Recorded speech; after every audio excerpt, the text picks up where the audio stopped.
So welcome all to this lectures. Uh, we will be dealing with Cauchy's residue theorem, which is going to be the last part of our Mathematical Physics 2 course. Last, but very important topic, I would say. And we have seen a lot of things in complex analysis, and this portion will be the culmination of all the results and all the things that we used. So let us start. So we saw that complex functions are indeed complex, right? What else I can say? What is a complex function? It is nothing but a mapping which takes a complex number z and it maps into something called w, and w will be nothing but u plus iv. This is what it is, right?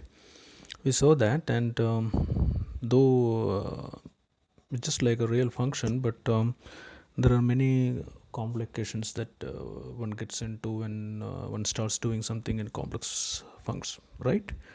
For example, analyticity, the condition are quite important, right? You have to check whether the real functions u and v, the real part and the imaginary part, whether they are following Cauchy-Riemann conditions. Only then you can say that they are analytic. We saw that some very nice functions, which if it is a real function, you won't think that it will not be analytic. But we saw that that can be non-analytic when it comes to complex numbers, complex functions. We also saw that the singularities of different type, like poles of different orders, and essential singularities, removable singularities, and things like that. So altogether, we were dealing with complex functions for some time, and we know how complex they are, right? Now, one or first non-trivial theorem that came when we had started doing integration in complex integration using complex functions was this Cauchy's theorem, right? The Cauchy's theorem stated that if f of z is an analytic function on a simple closed contour C, not only on the contour but also inside all the points, right? There is a contour C which encircles a region, and if f of z is analytic on all the points of C and inside it, then you saw that if you the closed integral f of z dz was 0. We proved it, and this is a interesting result that if you see, for example, a function, and you saw if that function turns out to be analytic on a particular region, then whatever be the complex shape of the contour that is given to you, but essentially the result will dictate that it will be 0. This theorem will dictate that the result is 0. This can be recasted in a different way, saying that a to b f of z dz is actually independent of the path taken, as long as the path is completely in a region where f of z is analytic. So this we saw, and this is very powerful. We can use this to calculate some integrals and things like that. We saw that, and we then we try to see what actually happens when you have some point inside in the integrand. There are some integrand is not analytic on some points. What will happen in such situations? Okay, so now what happens when the integrand has a simple pole? Integrand is not analytic, but it has a simple pole inside the contour C. Okay, so this type of integrals, we saw that it can be handled using Cauchy's integral formula, and which we proved. So what was it? It was that you need to write the integrand, which has a simple pole. You have to write the integrand in terms of f of z divided by z minus z0. Okay, So that the opposite part is analytic and the non-analytic part z minus z0, which corresponds to the order of pole of order 1, which comes in the denominator. If you're able to write it like that, then the closed integral over the c, which encircles z0, f of z by z minus z0 dz is nothing but 2 pi I times f of z0. This is what the Cauchy's integral formula is. I again say that the integrand has to be written in terms of an analytic function f of z divided by z minus z0. One thing is very nice that this actually, in order to do this integral, you need to know the value of z, f of z over c, right? This is a line integral. It's a line integral means you need to know the value of f of z at each point on contour. However, if you know that value, what it says is that if you know the value of f of z in c, then this formula gives you the value of f inside c, right? Because z0 lies inside c, so that enables us to give any value. I mean, like, so this f of z, if you know f of z over c, then you know the value of f of z inside c. So that's very interesting. Now we also saw that if you take a repeated differentiation of this above result with respect to z0, you will essentially be in a position to calculate an integral of the type f of z divided by z minus z0 raised to n plus 1. That is, higher order poles can be actually tackled if the integrand is of this form, right? This we saw actually. And it's interesting to note again that this not only f of z at inside f of c, we can also get the all values of derivatives if we know f of z along c, right? If you calculate the integral over right hand side, what you just need to know what is the value of f of z along c, right? The line integral. Once you do that, what you actually get is not only the value of f at any point inside c, but all the derivatives also. You will get the value of all the derivatives also, right? So that is actually quite interesting.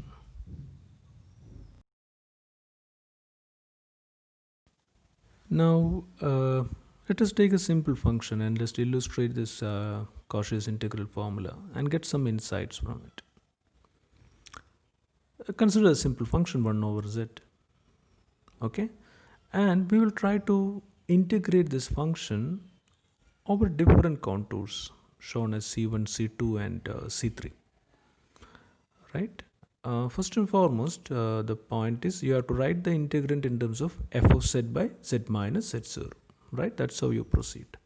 What you first notice is that f of z is nothing but 1, right? And z0 is nothing but 0, right? The function 1 over z has a singularity at z is equal to 0 and its order is 1, right? It's a simple pole, right? Okay. Now first you take the first circle c1. If you calculate that 1 by z dz, you can easily calculate that. Suppose the radius of c1 is given as rho or rho 1, then you can write z as rho e raised to I theta, and then you can do the integration. You will see that the answer that you will get is nothing but 2 pi I. Or you just use the Cauchy's integral formula that you already know, which is what is it? Integral of closed integral of 1 by z dz is nothing but 2 pi I times f of z0. Now f of z0 is 1, right? So f of z is 1. So any value you take, it is going to be just 2 pi I, right? So that is interesting because the radius is not coming there. So you can consider C1 or you can consider C2, which has a higher radius. Even then the answer will be same. In fact, if you remember, we did this in a very complicated we have tried some complicated paths also.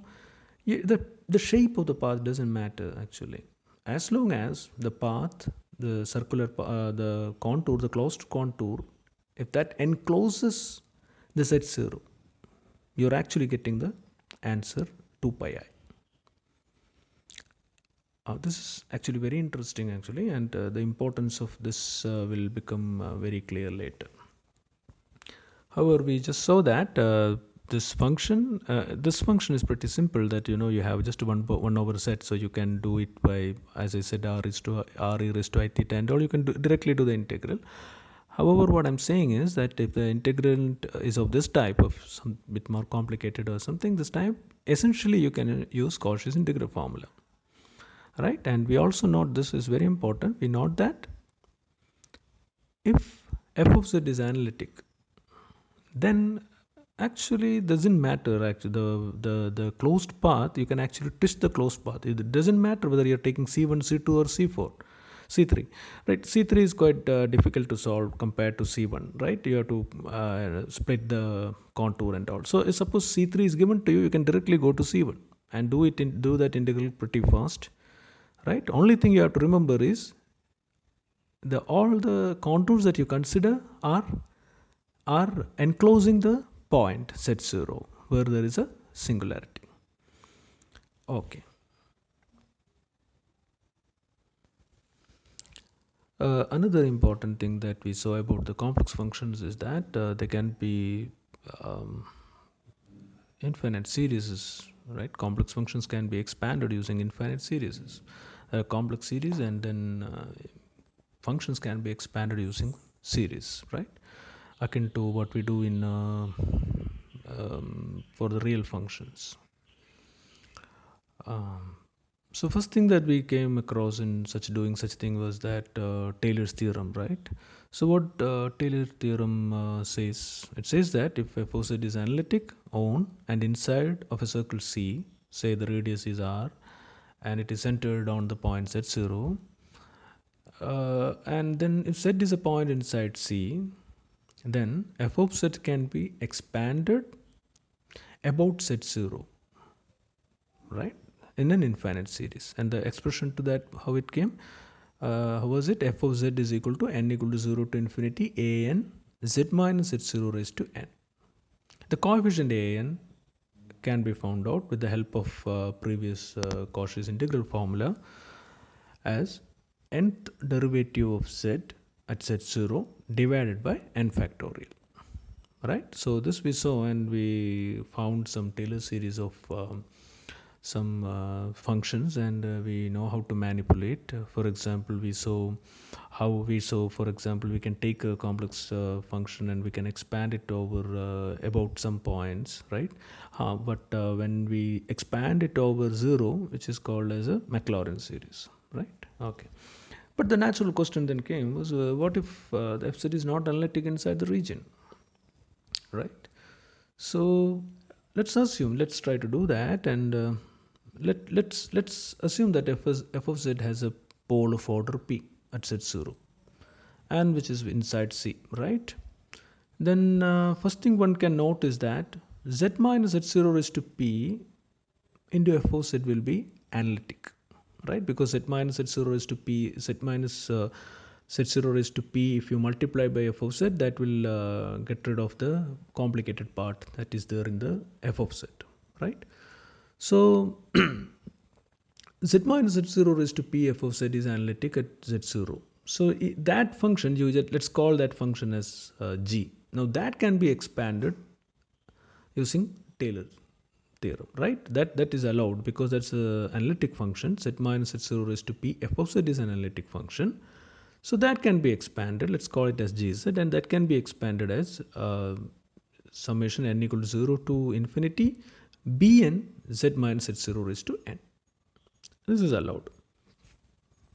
Now you see, once you write that, then one can retrieve f of z, which is nothing but g of z divided by z minus z0 raised to p, right? So you just divide it, then essentially you can write your f of z in this form: a minus p, that's a coefficient is denoted as a of minus p, subscript minus p, and then z minus h0 is to p plus similar terms, and then there will be a of minus a minus 1, then z minus h0 plus a0, a1 z minus h0 plus a2 z minus h0 whole square and all. Note that a minus b should be not equal to 0, right? This coefficient we compared because an in the coefficient will be nothing but b of n plus b. That can be easily checked. And the formula for an is again can be readily obtained without much difficulty using previous theorems, and that will be nothing but n factorial by 2 pi I closed integral c over c f of z by z minus z0 raised to n plus 1 dz. Right? This is what we saw. Note that this particular thing has we say that the singularity is of the kind of a pole of order p. Okay. Just see the way f of z looks. It has a familiar part which is a0 plus a1 z minus h0, z minus h0 square and those things, and there is a part 1 by z minus h0 raised to p, and it comes to 1 by z minus h0 and then goes to a0. Right? And this is what when you have a pole of order p present. Okay, this kind of a series is what is called as a Lorentz series. The previous result can be generalized to include the nature of singularity at z equal to z0. Right? If you do that, what you get is as a Lorentz series. Not only pole but other kind of singularities as well. So Lorentz series, Lorentz theorem. Let's state Lorentz theorem. What it is. Let C1 and C2 be circles of radii R1 and R2, both centered at Z0 with radius R1 being greater than R2. Right? There are two concentric circles about Z0, which can be seen in the figure. C1 and C2. C1 is a circle with radius R1, and C2 is a circle with radius R2. Then let f of z be analytic on C1 and C2 and throughout the annular region between the two circles, that is represented by S, the shaded region. So f of z is analytic both on C1 and C2 as well as the region in between them. If that is the case, then for each point z on S, fz can be uniquely represented as a series f of z equal to n equal to minus infinity to infinity an z minus h0 raised to n. Okay, this is what Lorentz theorem says, and the integral that is represented there is called the series that is represented is called Lorentz series. In the previous case, the integral was running from minus p. A of minus p was the first thing coming, right? Now that has been extended to minus infinity. So depending upon the function and its natures of singularity, all such things, all possible terms can come. Here, the coefficient an is again can be calculated using the previous formulas as nothing but n factorial by 2 pi I integral f of z by z minus h0 raised to n plus 1 dz. Note that the integral is taken over a closed contour which is in the annular region, right? Now one can note that when you see the picture, actually when the R2, which is the inner radius, if R2 is 0, then essentially what you have is a Taylor series, right? Taylor series turns out to be nothing but the special case of Lorentz series when R2 is equal to 0. And suppose Z0 is nothing but 0. Then you can easily verify that R2 is 0, Z0 0 is nothing but a familiar Maclaurin series. This can be seen. Now, let us study this Lorentz series in bit more detail. Now, let us consider the Lorentz series in bit more detail and try to understand what are the terms means and how we analyze this series. Suppose a Lorentz series is given to you like what I have written. So f of z starts with a of minus p, z minus h0 is to p, Then the power of the denominator keep on decreasing and it becomes a minus 1 z minus z0. Then a0 plus a1 z minus z0 plus a2 z minus z0 whole square and like that. So first thing that we note is that from a0 onwards it looks similar to a Taylor series, right? This is what happens if the function is analytic. This is what series looks like. The form of the series looks like that.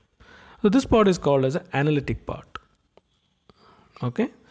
So the other part, analytic part, is where the power of z minus z0 is greater than or equal to 0. Whereas the other part, for which the power of z minus z0 raised to p z minus z0 is less than or equal to minus 1. Okay, that part is called as a principal part, and you can see that that part has to deal with the singularities of the function given, right? Now let's see that the function, what we see is that it has the highest power of denominator is p, right? Or highest power of z minus means highest power of z minus z0 in the denominator is p, right? Which is represented at a of minus p, because if you write it like a of minus p, z minus z0 raised to minus p it is, right? If you take it to numerator. So that is indicative of the singularity, right? The nature of pole is very well clear there, right? What is it? We already know that it is the function. It states that the function, it says that the function has a pole of order p at z equal to z0. That's what it says, right? That we already know that. So if you see if Lorentz series is given to you, you can readily say that what kind of a singularity the function has, right?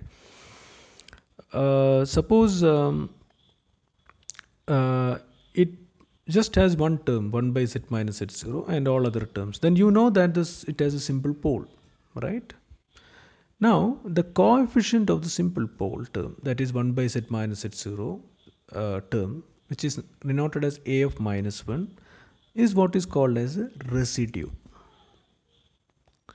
Okay, so a of minus p, the highest value of z minus z0 power in the denominator, or in other words the lowest value of coefficient of a, like a minus p, the maximum value of that, which is indicative of the order of the pole and nature of singularity, right? Whereas a minus 1 is called as a residue. Note, it's not a minus p, but a minus 1 is called as a residue. Okay, the residue term is nothing but the term just before the analytic part. Okay, residue is a very important thing, and the importance of it will become very clear in the coming sessions. Okay, so suppose this a minus 1 plays a crucial role in all subsequent things that we are going to study. So how did this suppose I want to calculate the residue, how I will do that? Okay, so we know that we already see that the highest order of denominator is p, so we can understand that the nature of singularity is a pole of order p, right? So then what we do is standard form, we take z minus z0 raised to p and multiply it with f of z. Then we will get the term that is written there, which has the coefficient a minus p coming, then a minus p plus 1 into z minus z0, and so on it will come, right? Note that the coefficient of a minus 1, which is residue, will be z minus z0 raised to p minus 1. Okay, and that is the case. We then next step what we do is we will differentiate this function on the LHS. Repeatedly we will differentiate up to order p minus 1. We will differentiate up to p minus 1 times. Then what we will get, you can directly see that you can get it will pick up the point that is a minus 1 with the coefficient p minus 1 factorial, right?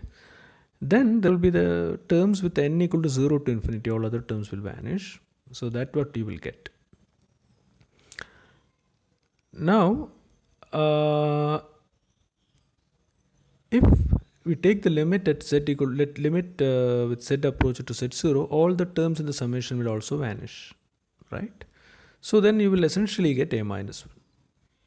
So a minus 1, which is called as a residue, is obtained as limit z goes to z0 1 by p minus 1 factorial d raised to p minus 1 dz raised to p minus 1 z minus z0 raised to p into f of z. This quantity is called the residue of function f with respect to z0.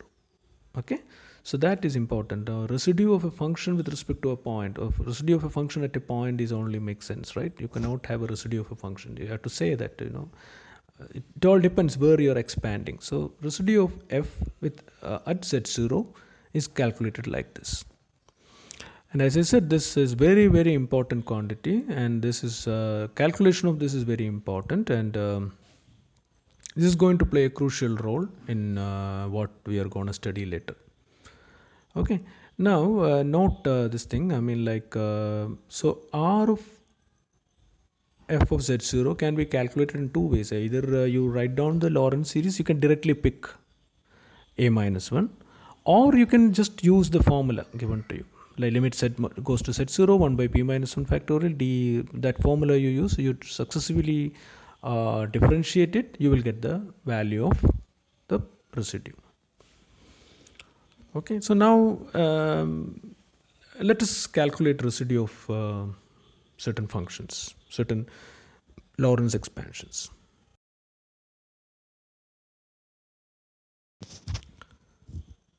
First, let us consider the function sin z by z raised to 6 about z equal to 0.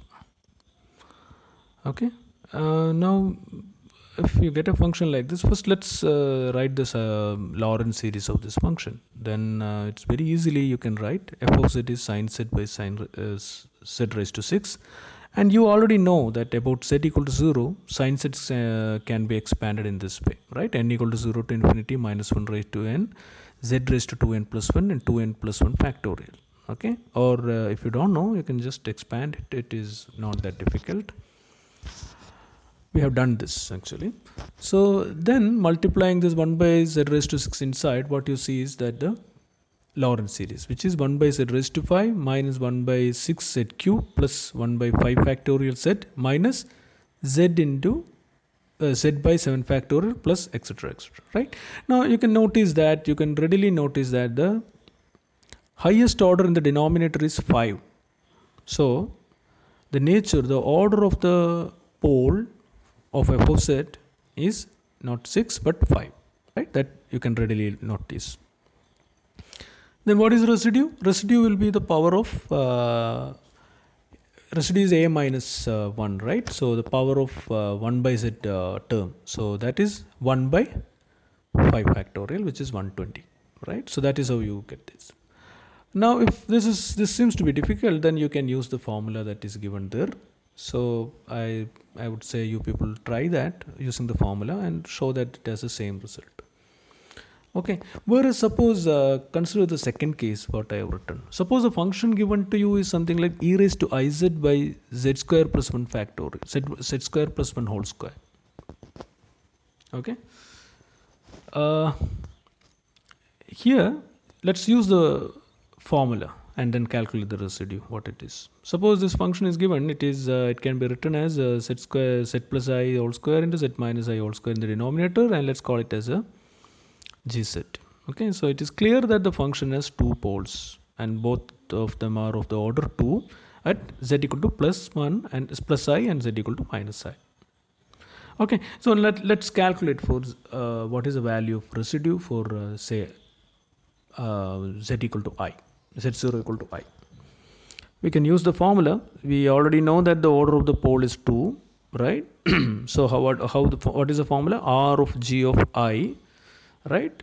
G of z0, z0 is I, equal to limit z goes to z0, that is z goes to I, 1 by p minus 1 factorial, order of the pole is 2, so 2 minus 1 factorial, d raised to 2 minus 1, dz raised to 2 minus 1, then z minus z0 raised to p, right? Z minus I, p is 2, so z minus I square into gz.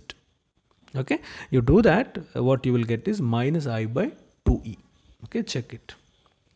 So as I said, you can expand it over the Lorentz series, or blindly use the formula, whichever seems to be correct, whichever seems to be convenient, you can use it.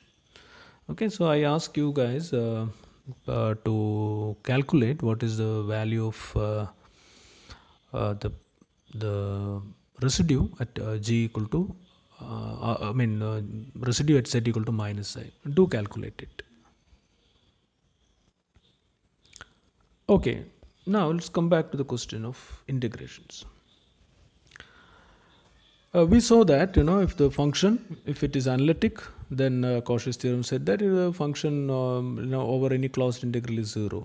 F of z is analytic with in C and within C, then that's 0.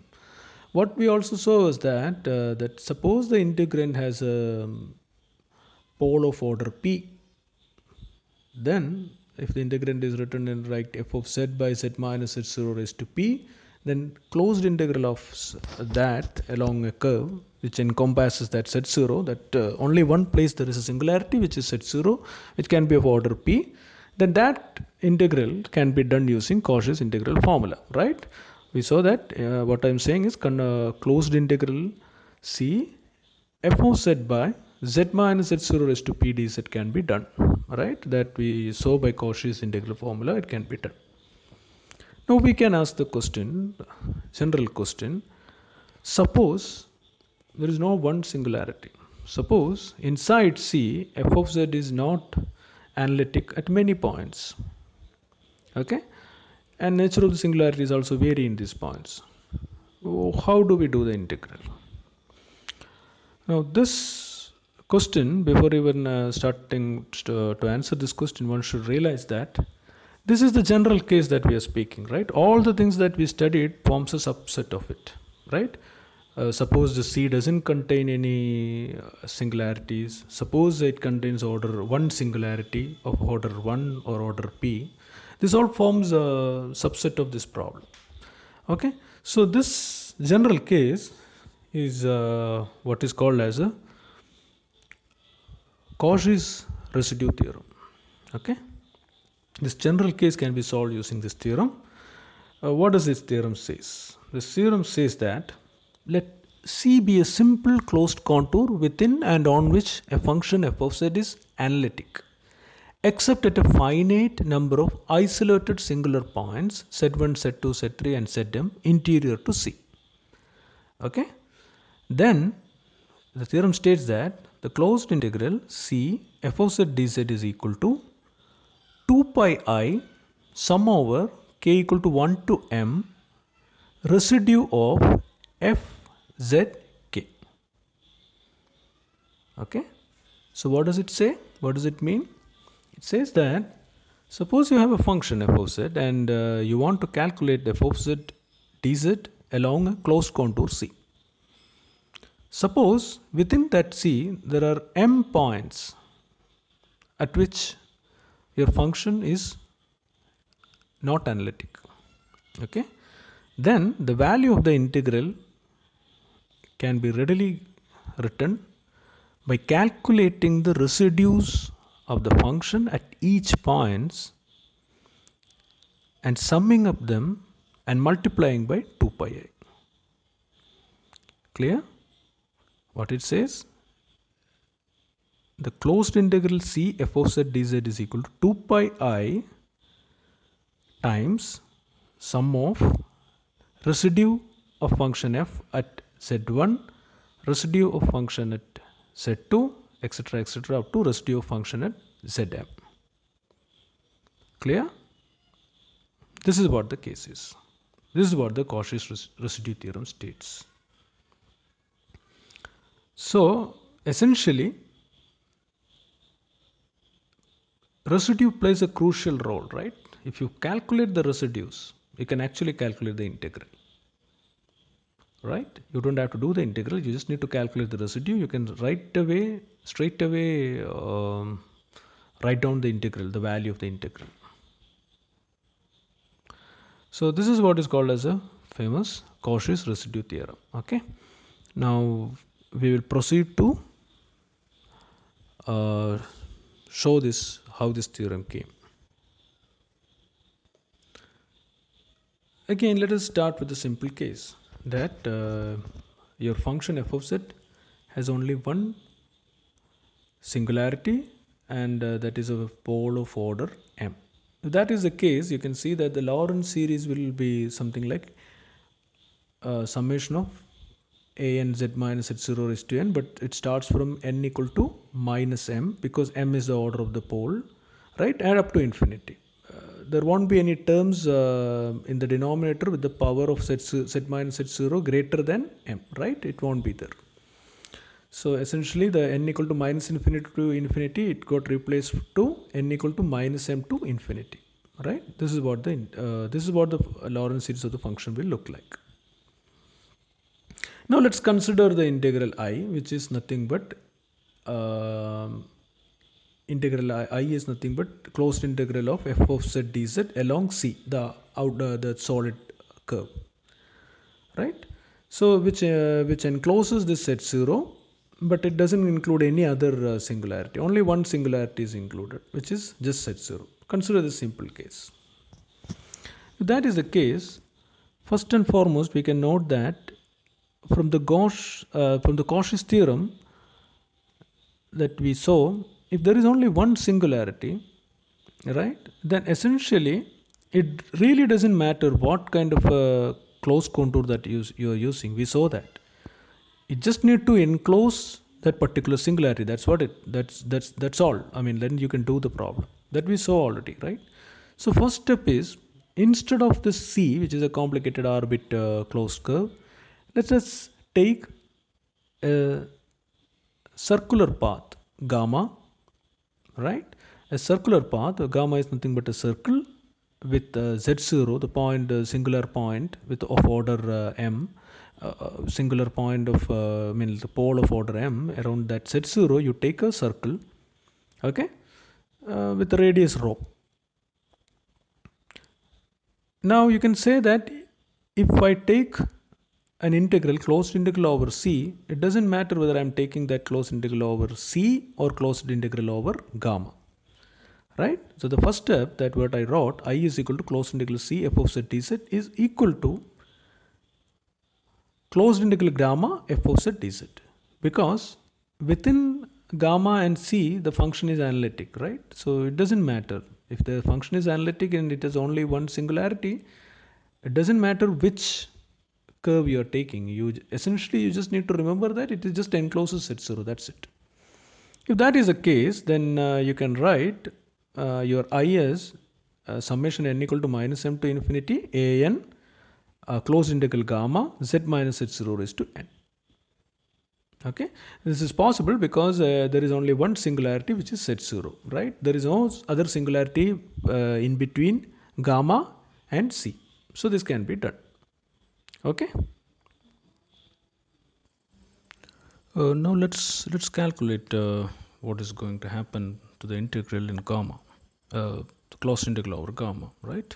Now on gamma, what we can write is z can be written as z0 plus rho e raised to I theta, right? Where essentially you're representing z minus z0 in a polar form. We are familiar with that. And what is going to happen is, if you take derivative of it, dz, what you are getting is dz is equal to I rho e raised to I theta d theta, right? Now we can substitute this into the expression for I. So I becomes summation n equal to minus m to infinity integral over gamma, closed integral over gamma. Z minus z0 raised to n becomes z minus z0 raised to n into dz becomes I rho raised to n plus 1 e raised to I n plus 1 theta into d theta. I have written dz, it's d theta. Okay, now what we can say is Clearly, if n is equal to minus 1, the exponential vanishes, right? So first let us calculate what happens for all other terms, that is when n is not equal to minus 1. In that case, the integral, as you can see, is turned out to be a very standard integral, which is nothing but I rho n plus 1 and then e raised to I n plus 1 theta d theta. Okay, so the integral over that is I rho raised to n plus 1 and e raised to I n plus 1 theta by I n plus 1, right? That is what it is. And the integration is over a circle, right? I mean, so, and the variable radius is not changing, and the variable is theta, and theta runs from 0 to 2 pi. So then it is pretty straightforward to show that the integral vanishes, the quantity vanishes, and it becomes 0. Okay, now that means from n equal to minus m to infinity, all the terms are 0 except n equal to minus 1. Now let's see what is happened to what is n equal to minus 1. Take that integral, then that is again it's very straightforward to show that when e raised to I theta goes to 1, it is nothing but just d theta and I d theta, so that e raised to 0 to 2 pi I d theta will 2 pi I, it will be 2 pi I. So just see that in that integral, in the summation from n equal to minus m to infinity, only one term is gonna survive, and that term is a term corresponding to n equal to minus 1, right? So the integral I, which is summation over n equal to minus m to infinity a n closed integral over gamma I rho n raised to n plus 1 e raised to n plus 1 theta d theta, it becomes 2 pi I a minus 1, right? And the gamma integral, which is equivalent to the c integral, because in between there is no singularity, so it's a f of z is analytic that we saw. So essentially I equal to closed integral over c f z dz becomes 2 pi I times a minus 1. A minus 1 is nothing but the residue, right? So what we are seeing is for a single singularity inside inside the C, we have essentially proved the Cauchy residue theorem, right? Now we need to note here that we have considered only one singularity. Now we will use this and we will try to calculate what is happening with now multiple singularities. Okay, so with the use of Cauchy's integral formula, we arrived at the Cauchy's residue theorem if there is only one pole is present, right? Isolated singularity is present. Now, this previous result is what we saw can be easily generalized to the case where fz is continuous within and on a closed contour C and analytic, except for a finite number of poles, say m. So there are, let's say that m different types of poles are present within C.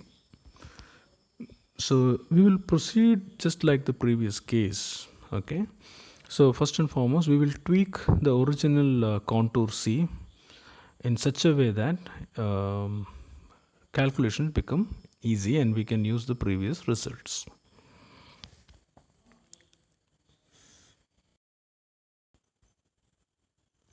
We are just what we are doing is the original contour C, basically we will tweak into the new contour, which is one C dash and then several gammas, as you can see in the picture. What we are doing is we are making a small circle around each points, each singularities.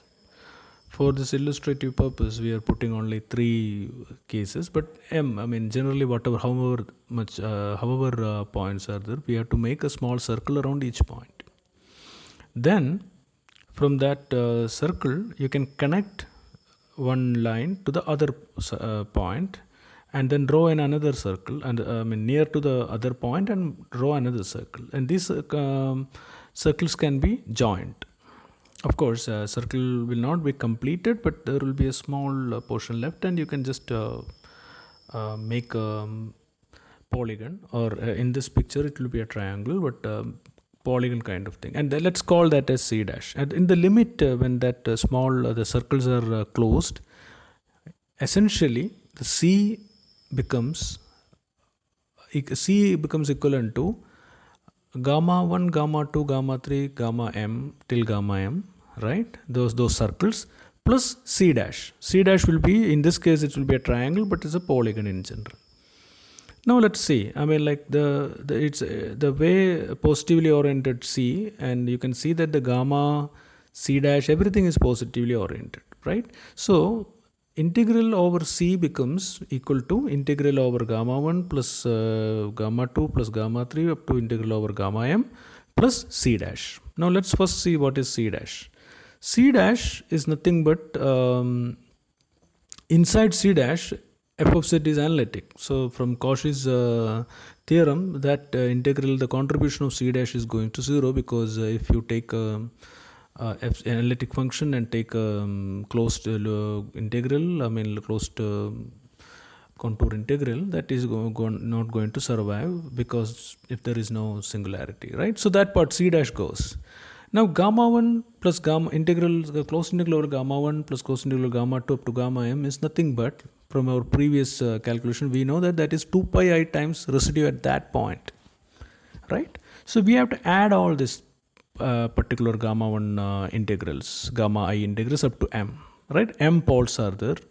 So essentially we will get the Cauchy's residue theorem, because this will be 2 pi I times summation of r of f of zk, and k runs from I to m. So this is how we get the Cauchy's residue theorem.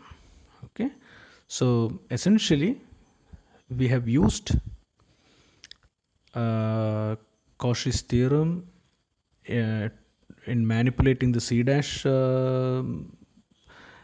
contribution, and then the Cauchy's integral formula to calculate, like what we saw in the previous thing, calculate each circular contribution around the pole. So the nature of different poles, I mean different singularities, will be taken care by the residues, right? The way the residue works, the way the residue works for z1 will be different for z2. I mean the way I mean, because z1 may be of order 1, z2 may be of order 3, I mean some things like that. Okay, so in all these cases, so you can see that what is most important is the residue of the each singularity is what is going to contribute. So you don't have to do the integral. It doesn't matter what complicated path it has. It doesn't matter how many singularities are there inside. You can always find out the value of the integral just by calculating all the residues. So this is very powerful and very useful theorem, and this is the center pillar of all the calculations that is gonna come next. Okay, so this is the most important theorem of this, and very as you can see that it's a very important role is played by this residue, which is a minus 1, right? Okay. So in the next session, we will see the application of this important theorem in calculating different types of real definite integrals, which are otherwise very difficult to handle. Okay, so we will apply Cauchy's residue theorem, and we will solve those different type of integrals.